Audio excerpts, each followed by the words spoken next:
चलो देखो प्रमेय 6.9 पाइथागोरस का विलोम। इससे पहले हम लोग पाइथागोरस प्रमेय सिद्ध किए थे। तो पाइथागोरस प्रमेय क्या कहता है कि अगर यदि किसी समकोण त्रिभुज में सबसे बड़ी भुजा का वर्ग अन्य दो छोटी भुजाओं के वर्गों के योग के बराबर होता है। पाइथागोरस प्रमेय यही है, मतलब कर्ण स्क्वायर बराबर लंब स्क्वायर प्लस आधार स्क्वायर। वह कब है? जब त्रिभुज समकोण हो तब। लेकिन यहाँ पर इसका विलोम में क्या बोला गया है कि यदि किसी त्रिभुज की एक भुजा का वर्ग अन्य दो भुजाओं के वर्गों के योग के बराबर हो तो पहले भुजा के समूह का कोण समकोण होता है। मतलब कि किसी त्रिभुज में जो सबसे बड़ी भुजा का वर्ग हो वह अन्य दो भुजाओं के वर्गों के योग के बराबर होगा, तो बड़ी भुजा के सामने का जो कोण होगा वह समकोण होगा, अर्थात त्रिभुज समकोण होगा। मतलब हमको यहाँ पर दिया गया है कर्ण स्क्वायर बराबर लंब स्क्वायर प्लस आधार स्क्वायर, तो हमें दिखाना है कि वह त्रिभुज समकोण है। जबकि पाइथागोरस में क्या था कि अगर त्रिभुज समकोण होता है तो कर्ण स्क्वायर बराबर लंब स्क्वायर प्लस आधार स्क्वायर। यहाँ पर हमको दिया गया, हमको दिखाना है कि त्रिभुज समकोण है। ठीक है, तो देखो हमको क्या दिया गया है कि एक ऐसा त्रिभुज है, एक त्रिभुज है, इसका नाम हम लोग रख दे रहे हैं ए बी सी। ठीक है, इसमें सबसे बड़ी भुजा ए सी है।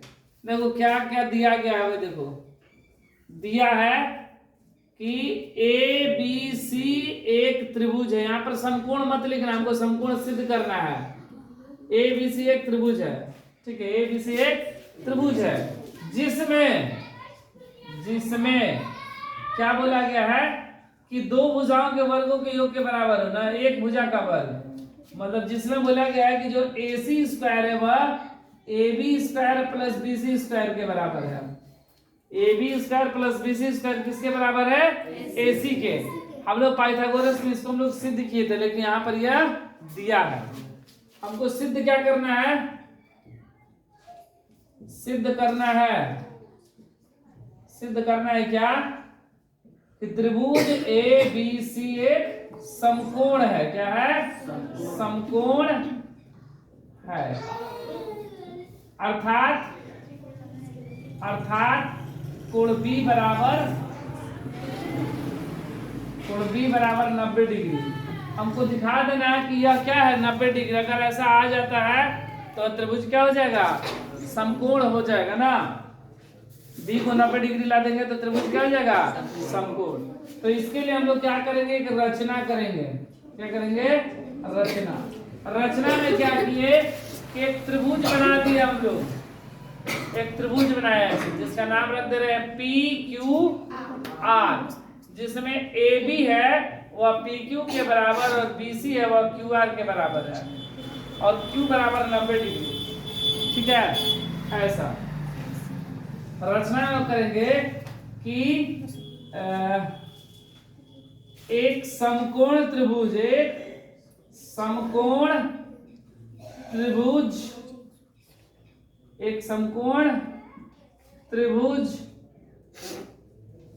PQR बनाया, जिसमें AB बराबर PQ तथा BC बराबर QR। इस तरह का त्रिभुज बनाए कि जो AB है वह PQ के बराबर है और जो BC है वह QR के बराबर है, तथा यह त्रिभुज समकोण है, मतलब Q समकोण है। अब क्या करेंगे कि इन दोनों त्रिभुज को हम लोग में दिखा देंगे, सर्वांगसम करने का प्रयास करेंगे और दिखाएंगे कि यह दोनों त्रिभुज क्या है? सर्वांगसम है। जब त्रिभुज सर्वांगसम हो जाएगा तो अगर ये Q 90 डिग्री अगर हम लोग रचना में किए हैं तो B क्या हो जाएगा? 90 डिग्री। जब यह त्रिभुज सर्वांगसम हो जाए तब। ठीक है, तो ये हम लोग रचना किए। अब देखो प्रमाण में क्या है कि AC स्क्वायर बराबर AB square plus BC square कहां से दिया है? ठीक है, ये AC स्क्वायर है बराबर AB को हम लोग क्या लिख सकते हैं? AB को क्या लिख सकते हैं? PQ। और ये BC को क्या लिखेंगे? क्यू आर, बीसी को क्यू आर। कहां से? ए बी बराबर पी क्यू और बी सी बराबर क्यू आर। क्या है ये? रचना से है। कहां से? रचना से। ठीक है, अब ये हो गया मेरा समीकरण 1 और ये समीकरण 2।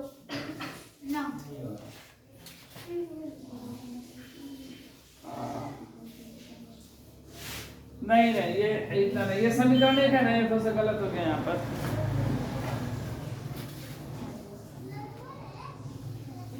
ठीक है, ये समीकरण 1 दिया हुआ है ना। और देखो रचना से क्या दिया गया है? रचना से कि त्रिभुज पी क्यू आर समकोण है। समकोण है। त्रिभुज पी क्यू आर क्या है? समकोण है। इसलिए पाइथागोरस सूत्र से क्या होगा? पाइथागोरस प्रमेय से क्या होता है? कर्ण स्क्वायर बराबर लंब स्क्वायर प्लस आधार स्क्वायर। देखो पाइथागोरस प्रमेय क्या कहता है कि जो कर्ण का स्क्वायर है वह लंब के स्क्वायर और आधार के स्क्वायर के बराबर होता है। तो यह त्रिभुज समकोण है ना, इसलिए इस त्रिभुज में देखा जाए तो क्या हो जाएगा? पी आर स्क्वायर बराबर P Q square plus Q R square होगा ना। अब हम लोग लिखेंगे यहां पर, देखो ये हो गया पी आर स्क्वायर बराबर, इस पी क्यू को हम लोग क्या लिख सकते हैं? ए बी लिखेंगे, ए बी, और इस क्यू आर को क्या लिख सकते हैं? B C. बी सी कहां से? तो लिख देंगे ए बी बराबर पी क्यू और बी सी बराबर क्यू आर। कहां से? रचना से। ठीक है, इसको ले लेंगे समीकरण 2। अब देखो समीकरण 1 और समीकरण 2 का ये दोनों बराबर है ना, तो समीकरण 1 तथा 2 से, समीकरण 1 तथा 2 से ए सी स्क्वायर बराबर पी आर स्क्वायर। ठीक है, इसलिए स्क्वायर स्क्वायर गया तो ए सी बराबर पी आर, ये समीकरण 3। ठीक है, अब दोनों त्रिभुज को हम लोग क्या करेंगे? सर्वांग सम करेंगे।